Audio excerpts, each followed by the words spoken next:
Welcome back, everyone. Right now, you are taking a look at live Doppler 13 radar, where we have strong storms moving back into central Indiana after another round earlier this morning. Good Saturday morning to you, everyone. Thanks for waking up with us and starting your weekend here on 13 Sunrise. I'm Matthew Foltz.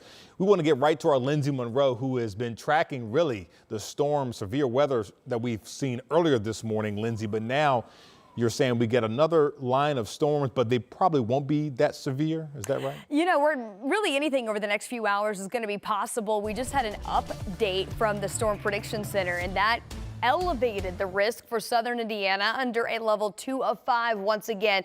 Now, overnight, we had a line of storms roll through. Some of us still dealing with some power outages. We had some tree branches and things like that that were downed. With that moved through basically from Terre Haute through the Indy Metro up through Muncie.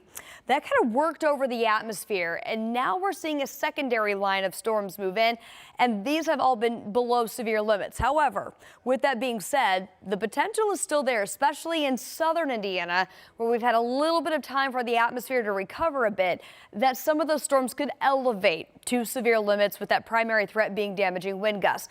With that said, I want to take you outside right now. I've been showing you these live NDOT cameras. This one is at I-70 at the Rural Keystone Avenue exit. This is approaching downtown. Normally in this camera, you could see the downtown skyline kind of right here. That's just not visible at this point because of the heavy rain that's falling and the fact that we're starting to see some waterlogged roads. Going to make for some tricky travel this morning.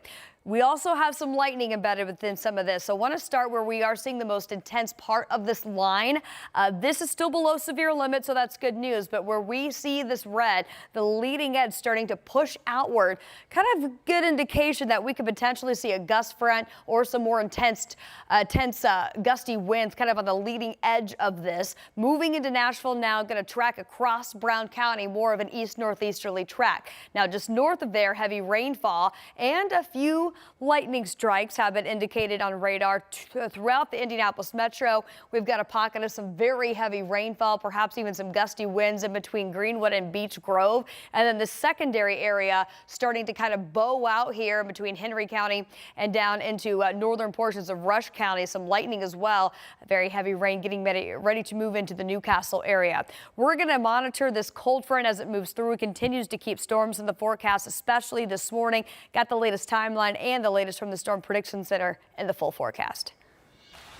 All right, we will see you then, Lindsay. And right now we are continuing to monitor power outages all across central Indiana. So if you take a look at your screen, this is some of the AES outages on their map right now. About 5,000 customers are without power.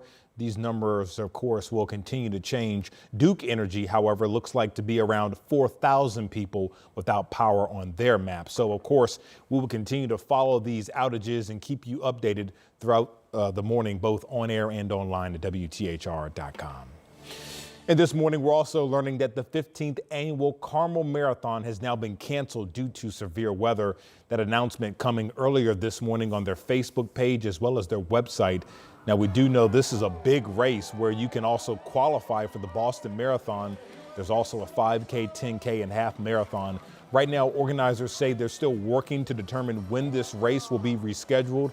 We'll keep you posted on future updates. And in just a few hours, the Pacers, they'll be facing off against the Bucks in Game 1 of the NBA playoffs. Our Anna Chalker, she is live in Gainbridge Fieldhouse right now.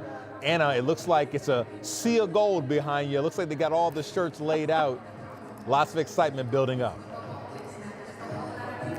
There is, Matthew. They just got done maybe 3 minutes ago when they announced record time. I mean, just look at this. They've got lights ready to go. We are about to have a party in here today. Doors will open at 10:30 for the fan experience. Tip off 1 o'clock here to talk about this. Legendary Kristen Airy, good morning. I mean, the energy for the first round playoff game at home. I mean, I'm sure you're excited. We're all excited for it. Oh, there's no question about it. There's nothing like a gold out, and to see all these chairs in this building and to see the staff do it so quickly today, you get goosebumps, and it's a special time of year. and it's great to have game one of the first round here at home. I mean, it's been a few years since we've been able to do that. I mean, what's the importance of this game today for this team and the fans? Well, you've worked so hard, 50 wins during the regular season to put yourself in this position, and you definitely want to take advantage. If you look at last year, the Pacers won the first two series without home court advantage, and you know how difficult that is. So this is a very important day. I think it's a great day for the city. It's going to be cloudy and rainy outside, but it's going to be heated up here. And I mean, what can fans expect, do you think, with this game? Because we played the Bucks before for the playoffs. Well, I think, you know, the last two games, remember, Tyrese hit the big shot here and the 4-point play to win the game. But I think really when you look at the postseason, it's so different from the regular season. And so I think this will be a team that's ready to go. They know they're playing against one of the best players in the world in Giannis Antetokounmpo. But I think they've had a good week of practice. They're ready to go. They really are, and we're looking forward to it. Thank you so much. We've got a big day ahead ticket still available if you want to make it here, or you can watch on TV if you don't want to get out in the game. But just to let you know, the inside fan experience, that's inside today instead of the plaza. So you want to make sure you get out here at 10:30. That's when doors open and all the fun will begin. All right, probably a good idea for them to make that call, Anna, especially with this rain. So lots of excitement. We'll check back in with you soon. And you can find our extended NBA playoffs coverage right now over at WTHR Plus, where we will get you ready for all things Pacers Bucks. So again, it is a free download on Apple TV, Roku, as well as Fire Stick. A civil lawsuit against Indianapolis Public Schools is dismissed after both sides came to a settlement. Now, the lawsuit claimed that an IPS teacher created a fight club type of discipline inside of his own classroom. The alleged abuse took place over several months last year at IPS School 87. Now, according to public records, the district sent checks worth more than $1.2 million to someone with the same name as the victim's mother. 13 News has reached out to both parties regarding the payment, but have not yet heard back. The teacher is still facing a criminal charge of neglect of a dependent for failing to stop the fight. Right now, we're working to learn more about what led up to a fire at the Wawa store that's under construction over in Brownsburg. So this happened yesterday morning around 11:30 near State Road 267 and 700 North. Firefighters say they had to rescue one construction worker from the roof. Meanwhile, firefighters say they put the fire out pretty quickly within about 10 minutes. Thankfully, no one was hurt. Meanwhile, we're still working to learn the cause of the fire and when this Wawa store will now open. Right now, the Clark County Jail in southern Indiana is accepting U.S. Immigration and Customs enforcement detainees. Sheriff Scotty Maples believes the jail was chosen because of its size and technology capabilities.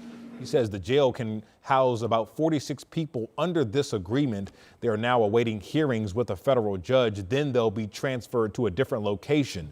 The county is getting financial compensation for each of the detainees. Sheriff Maples says the jail could take up to 150 of them.